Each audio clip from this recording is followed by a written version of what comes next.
जय हिंद साथियों, competition world के यूट्यूब चैनल में आपका स्वागत है।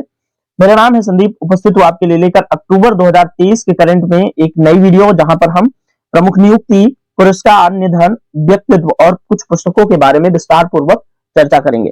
दोस्तों, ये हमारी वीडियो आज की यूजफुल होगी स्टेट पीसीएस के लिए, यूपी आरओ के लिए और जो अन्य कॉम्पिटिटिव एग्जाम होते हैं वहां पर इसका उपयोग आप कर पाएंगे। दोस्तों, हमने इस वीडियो के डिस्क्रिप्शन बॉक्स में कुछ प्रीवियस वीडियोस के लिंक लगा रखे हैं।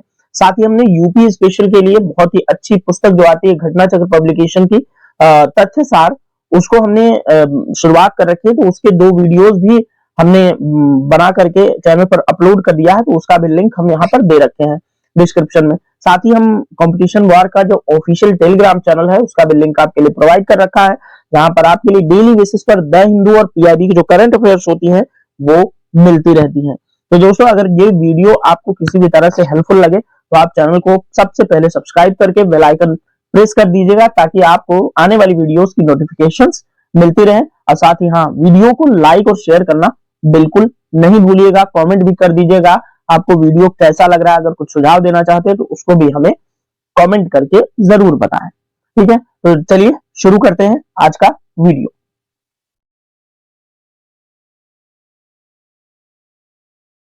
तो आज की वीडियो में दोस्तों पहली जो हमारी न्यूज होगी वह है अरिंदम बागची के ऊपर। तो आइए अरिंदम बागची को देखते हैं, ये कौन है अरिंदम बागची। दोस्तों, विदेश मंत्रालय के प्रवक्ता हैं अरिंदम बागची साहब। इनका संयुक्त राष्ट्र संघ के जो जिनेवा स्थित कार्यालय है उसमें भारत का स्थायी प्रतिनिधि के रूप में नियुक्ति हुआ है। ठीक है, तो अरिंदम बागची के ऊपर इतनी जानकारी आप लोगों को ध्यान में रखनी है कि जो विदेश मंत्रालय के ये प्रवक्ता हैं महोदय जी, इनका संयुक्त राष्ट्र संघ के जो जिनेवा का कार्यालय है वहां पर भारत का स्थायी प्रतिनिधि इनको नियुक्त किया गया है। यहीं से आपसे सवाल बनेगा। ठीक है, ये ध्यान रखिएगा आप। अब अरिंदम बागची जी के बारे में जान लेते हैं कि वे भारतीय विदेश सेवा यानी कि आईएफएस की जो परीक्षा होती है उसमें 1995 बैच के अधिकारी हैं। और आईएफएस की परीक्षा दोस्तों अलग से नहीं होती। यूपीएससी जो संघ लोक सेवा आयोग है वही जो सिविल सर्विस का एग्जाम आयोजित कराता है, उसी सर्विस की एक मतलब उसी परीक्षा की एक सर्विस है जो भारतीय विदेश सेवा के लिए, जहां पर राजदूत वगैरह जो बनाए जाते हैं वहीं से आईएफएस ही होते हैं जिनको राजदूत बना के भारत विदेशों में अपने अधिकारी के तौर पे, रिप्रेजेंटेटिव के तौर पे नियुक्त करता है। तो वही आईएफएस जो होता है भारतीय विदेश सेवा, इंडियन फॉरेन सर्विस, उसी के 95 बैच के अधिकारी हैं अरिंदम बागची। ठीक है, इतना आपको समझ में। अब अरिंदम बागची जी ने जो है 2020 मार्च में विदेश मंत्रालय के प्रवक्ता के रूप में ये विदेश मंत्रालय में आए थे। अब दोस्तों, जिनेवा में जो ये स्थायी प्रतिनिधि बने हैं वहां पर इनसे पहले इंद्रमणि पांडे जी हैं, उनका स्थान ये लेंगे। ठीक है, समझ में आ गया ना। तो अरिंदम बागची जी से पहले जिनेवा का जो यूनाइटेड नेशन का कार्यालय है वहां पर भारत का स्थायी प्रतिनिधि इंद्रमणि पांडे जी थे। अब कौन होंगे? अरिंदम बागची। ये इनकी तस्वीर है, आप देखते रहिएगा। दोस्तों, अब संयुक्त राष्ट्र संघ के बारे में थोड़ा सा जान लेना चाहिए कि है क्या। अब दोस्तों, संयुक्त राष्ट्र संघ की स्थापना 1945 में हुई थी। इसका मुख्यालय कहां पर है? जिनेवा में। ठीक है, और दोस्तों इसमें सदस्य राष्ट्रों की संख्या 193, जितने भी नेशन है दुनिया में वो सारी यूनाइटेड नेशन के मेंबर कंट्रीज हैं। ठीक है, महासचिव की बात करें तो एंटोनियो गुटेरस जो है वो संयुक्त राष्ट्र संघ के महासचिव हैं, जो 1 जनवरी 2022 से 31 दिसंबर 2026 तक दूसरे इस पद के लिए 9वें संयुक्त राष्ट्र महासचिव के रूप में नियुक्त हुए थे। जो यूनाइटेड नेशन का महासचिव होता है वो सर्वोच्च पद होता है यूनाइटेड नेशन के अंदर। अब यूनाइटेड नेशन के बारे में थोड़ा सा जान लीजिए यहाँ पर। दोस्तों, ये संयुक्त राष्ट्र संघ जो है वो अंतरराष्ट्रीय शांति एवं सुरक्षा बनाए रखना, मानवाधिकारों की रक्षा करना, मानवीय सहायता प्रदान करना, सतत विकास को बढ़ावा देना और अंतरराष्ट्रीय कानून का लाभ उठाना इसके वर्ग के अंदर शामिल है। तो यूनाइटेड नेशन ये सारे काम करता है। तो आप अरिंदम बागची को याद रखेंगे, सवाल पूछे जाने लायक है। ठीक है दोस्तों, चलिए आगे बढ़ते हैं।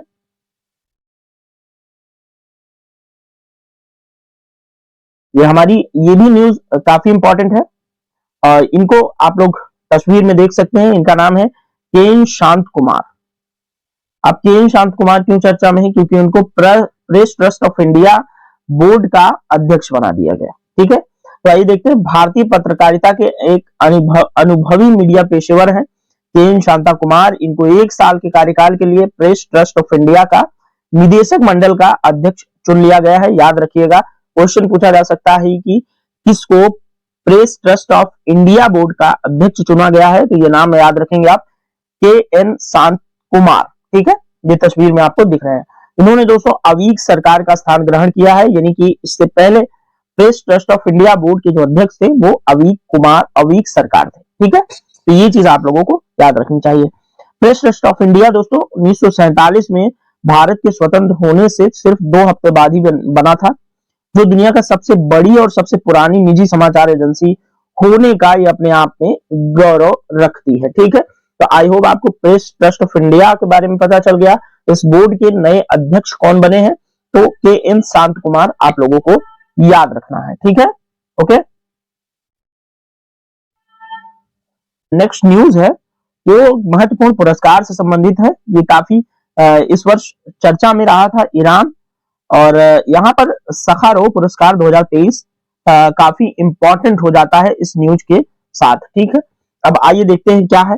तो अक्टूबर 2023 को यूरोपीय संसद द्वारा विचारों की स्वतंत्रता के लिए एक प्रतिष्ठित पुरस्कार प्रदान किया गया। किसके द्वारा? यूरोपीय संसद द्वारा विचारों की स्वतंत्रता के लिए सखारोव पुरस्कार 2023 प्रदान किया गया। अब ये दिया किसको गया?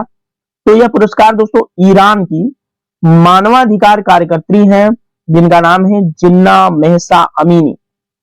ठीक है, और ईरान में विमेन लाइफ फ्रीडम मूवमेंट को ये पुरस्कार प्रदान किया गया है। तो ये जो सखारोव पुरस्कार है 2023 का किसको दिया गया? एक तो ये कार्यकर्त्री थी ईरान में, मानवाधिकार कार्यकर्त्री, जिनकी मृत्यु हो गई है, जिन्ना महसा अमीनी। और ईरान का जो एक मूवमेंट था विमेन लाइफ फ्रीडम मूवमेंट, इन दोनों चीजों को, यानी कि एक मूवमेंट को एक जिन्ना महसा अमीनी को प्रदान किया गया। महसा अमीनी के बारे में देखेंगे हम। तो महसा अमीनी दोस्तों कौन थी? एक ईरानी कुर्द महिला थी, जिन्हें सख्त पर्दा कानूनों की अनदेखी करने के आरोप में पुलिस द्वारा गिरफ्तार किया गया था। बाद में पुलिस हिरासत में इनकी क्या हो गया? मृत्यु हो गई। ये है महसा अमीनी, इनकी तस्वीर आप देख लेंगे। अब दोस्तों इनकी मौत जब हुई महसा अमीनी की, उसके बाद ईरान में महिलाओं के नेतृत्व में एक बड़े पैमाने पर विरोध प्रदर्शन हुआ, और इस विरोध प्रदर्शन को एक नाम दिया गया हिजाब आंदोलन। हिजाब आंदोलन।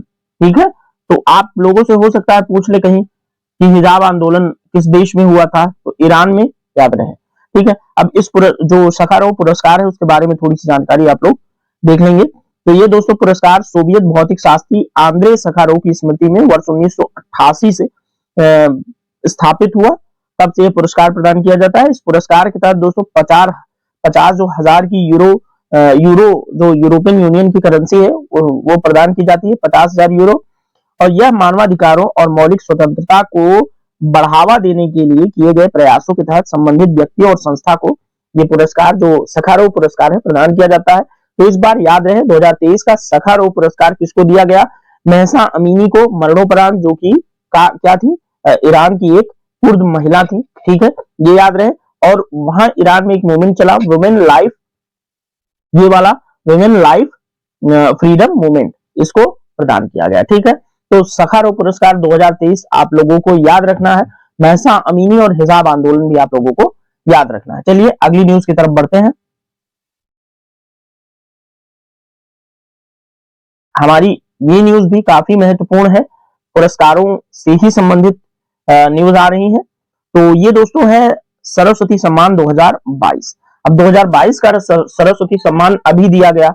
ठीक है, तो ये पुरस्कार हम आइए डिस्कस करते हैं। इन व्यक्तित्व को आपके सामने जो छवि है वो देखते रहिएगा। ये दोस्तों तमिल लेखिका है शिवशंकरी। इनको 2019 के इनका जो संस्मरण है सूर्य वामसम, इसके लिए सरस्वती सम्मान 2023 से इनको सम्मानित किया गया। याद रखिएगा, तमिल लेखिका शिवशंकरी को 2019 में इनका एक संस्मरण था जिसका नाम है सूर्य वामसम। इसी के लिए इनको 2022 के सरस्वती सम्मान से सम्मानित किया गया है। ठीक है, ये चीज याद रखें। अब ये दोस्तों पुरस्कार जो है के बिड़ला फाउंडेशन द्वारा घोषित किया जाता है।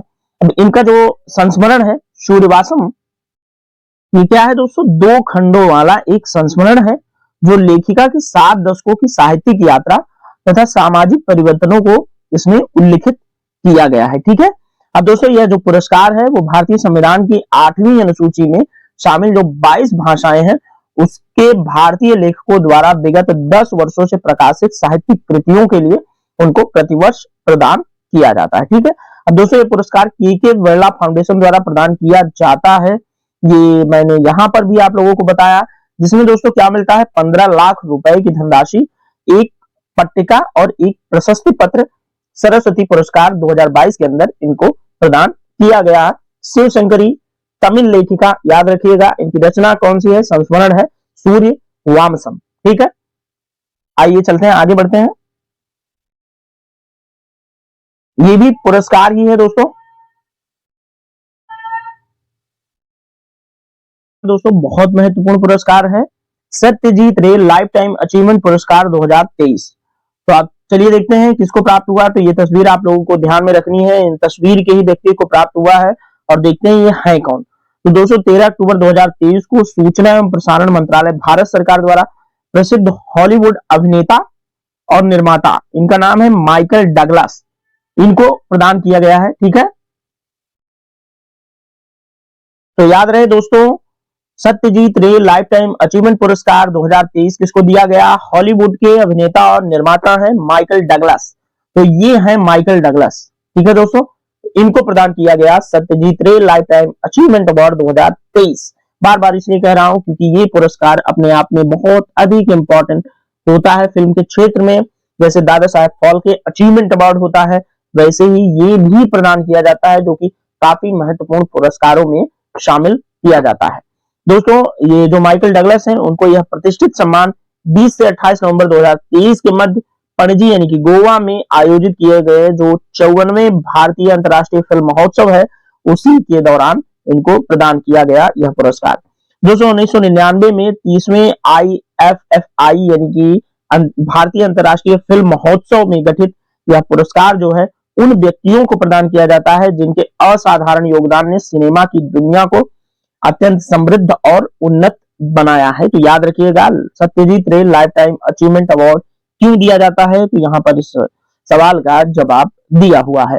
दोस्तों माइकल डगलस जो है 2 ऑस्कर अवार्ड, 5 गोल्डन ग्लोब पुरस्कार और 1 एमी पुरस्कार प्राप्त कर चुके हैं। तो काफी प्रतिष्ठित हस्ती हैं माइकल डगलस। तो याद रहे सत्यजीत रे life time achievement award 2023 Michael Douglas को दिया गया। ठीक है, तो आइए अगली न्यूज की तरफ बढ़ चलते हैं।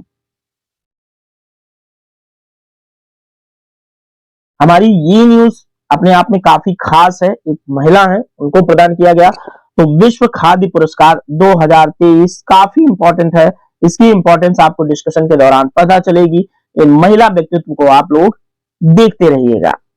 दोस्तों अमेरिका की है हीडी कुन, क्या नाम है, हीडी कुन, विश्व खाद्य पुरस्कार 2023 जिनको दिया गया वो हीडी कुन उनका नाम है और ये यूएसए के लोआ में वर्ल्ड फूड प्राइज फाउंडेशन द्वारा इनको ये पुरस्कार प्रदान किया गया है। अब जो हीडी कुन है दोस्तों कैलिफोर्निया स्थित एक गैर लाभकारी संस्था है जिसका नाम है रूट्स ऑफ पीस, इसकी इन्होंने स्थापना करी है। युद्ध प्रभावित क्षेत्रों में दोस्तों कृषि को बढ़ावा देने के लिए विगत 25 वर्षों से जो हीडी कुन है वो काम कर रही हैं। इन्हें दोस्तों वाइन्स ऑफ माइंस के लिए विशेष ख्याति प्राप्त हुई है। 1987 में दोस्तों यह पुरस्कार जो है सर्वप्रथम किसको प्राप्त हुआ था, भारत के एक व्यक्ति हैं डॉक्टर MS स्वामीनाथन, है नहीं दोस्तों थे। बड़े दुख की बात है कि डॉक्टर MS स्वामीनाथन का निधन हो गया है, जिसकी चर्चा हमने आगे की हुई है।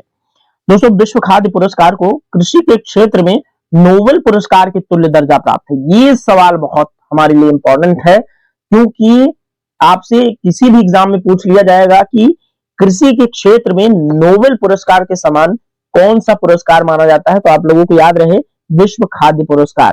तो 2023 का विश्व खाद्य पुरस्कार किसे प्राप्त हुआ है, हीडी कुन है यूएसए की, ये यहां पर इनकी तस्वीर दी हुई है। ठीक है, तो चलिए आगे बढ़ते हैं अगली न्यूज की तरफ। तो आगे दोस्तों पुस्तकें हैं, और पुस्तकें जो भी डिस्कस की जाती हैं बहुत ही अधिक इंपॉर्टेंट होती हैं, क्योंकि एग्जाम में पुस्तकें जरूर पूछी जाती है। तो आप लोग ध्यान पूर्वक इसको ध्यान रखिएगा, और चाहे तो आप इसका स्क्रीनशॉट लेके रख भी सकते हैं, ठीक है। तो चलिए आइए शुरू करते हैं पहली पुस्तक से। तो पहली पुस्तक है tales from the home of bees and beagles. तो ये दोस्तों वास्तविक जीवन की घटनाओं से प्रेरित लघु कहानियों का एक विस्तृत वर्णन है इसमें, और ये लिखा है दोस्तों विजया राघवन ने। पुस्तक का नाम फिर से एक बार रिपीट करता हूं, tales from the home of bees and beagles, ठीक है। ये लघु कहानियों का एक संग्रह है जिसकी लेखिका है विजया राघवन, ठीक है। अब इस पुस्तक को आप नहीं भूलेंगे, tales from the home of bees and beagles, Vijaya Raghavan. ये नाम आप लोगों को बार बार रट लेना है, क्योंकि ये एग्जाम में सवाल पूछे जाने की संभावना ज्यादा रहती है। दूसरी बुक दोस्तों, दूसरी बुक भी काफी इंपॉर्टेंट है, बड़ा नाम है, मैं आपको शॉर्ट में करके बताऊंगा। The book of minds life, इसको इतना याद रख सकते हैं, the book of life, my dance with Buddha for success. और ये दोस्तों जो पुस्तक लिखी है वो विवेक अग्निहोत्री ने लिखी है। विवेक अग्निहोत्री कौन है? तो विवेक अग्निहोत्री क्या है? हिंदी फिल्मों के डायरेक्टर हैं विवेक अग्निहोत्री जी, और इनकी एक प्रसिद्ध फिल्म है जिसका नाम है द वैक्सीन वॉर। एक इन्होंने अभी फिल्म बनाई द वैक्सीन वॉर, और इसको लेकर के काफी चर्चा में रहे, और सबसे ज्यादा चर्चित और कंट्रोवर्शियल फिल्म इनकी थी the Kashmir files, the Kashmir files, ठीक है। द कश्मीर फाइल्स के डायरेक्टर हैं विवेक अग्निहोत्री, और इनकी द वैक्सीन जो फिल्म है वो भी काफी इंपॉर्टेंट फिल्म है, आप लोगों को देखना चाहिए। कश्मीर फाइल्स दोस्तों कश्मीरी पंडित जो है उनके वहां से भगाए जाने को लेकर के, जो माइग्रेट कर गए कश्मीरी पंडित इंडिया के मेन लैंड में चले आए कश्मीर से, वहां की कहानी के ऊपर कि उनके ऊपर कैसे मतलब परेशान किया गया, कैसे उनको शोषण किया गया कश्मीर के अंदर मुसलमानों के द्वारा, ये सारा कुछ उसमें दिखाया गया है, ठीक है। अब तीसरी बुक आप लोगों को याद रखनी चाहिए, ट्रेटर्स गेट, जेफरी आर्चर की पुस्तक है, ये भी याद रखिए, काफी इंपॉर्टेंट पुस्तक है, ट्रेटर्स गेट, जेफरी आर्चर। चौथी पुस्तक दोस्तों Harry Potter and the prison of Azkaban, JK Rowling की किताब है, ये भी आपको याद रखनी चाहिए, इंपॉर्टेंट है। अगली किताब दोस्तों गोइंग इनफाइनाइट, माइकल लुइस की किताब है, ये भी याद रखनी चाहिए। नेक्स्ट बुक है रोमन स्टोरीज, झुम्पा लाहिड़ी की किताब है, इंपॉर्टेंट हो सकती है, इसको याद रखिएगा, Roman stories Jhumpa Lahiri. Next book है दोस्तों the last tale of the flower bride, Roshni Chokshi की बुक है, ये भी आप लोगों को याद रखनी चाहिए। तो सारी बुकें हैं बहुत अधिक इंपॉर्टेंट, जो कि अक्टूबर के आसपास पब्लिश की गई थी ये किताबें, इनका कहीं न कहीं अनावरण हुआ था, तो इसलिए इन बुकों को आप लोग याद रखिएगा। फिर से एक बार फटाफट बताने की कोशिश करता हूं। पहली पुस्तक याद रखिएगा tales from the home of bees and beagles, Vijaya Raghavan की। The book of life, my dance with Buddha for success, Vivek Agnihotri. Traitor's gate, Jeffrey Archer. Harry Potter and the prisoner of Azkaban, JK Rowling. Going infinite, Michael Lewis. Roman story, Jhumpa Lahiri. The last tale of the flower bride, Roshni Chokshi. ये सभी नाम और पुस्तकें आप लोग जरूर याद रखें। तो चलिए आगे बढ़ते हैं, अन्य चीजों की तरफ देखते हैं। एक दो महत्वपूर्ण निधन हम देख लेते हैं जो कि काफी ज्यादा हाईलाइटेड रहे थे। दोस्तों ये व्यक्तित्व काफी हाईलाइटेड रहे थे, जैसे विशन सिंह बेदी जी। तो विशन सिंह बेदी जी की ये तस्वीर है, आप देख लीजिएगा।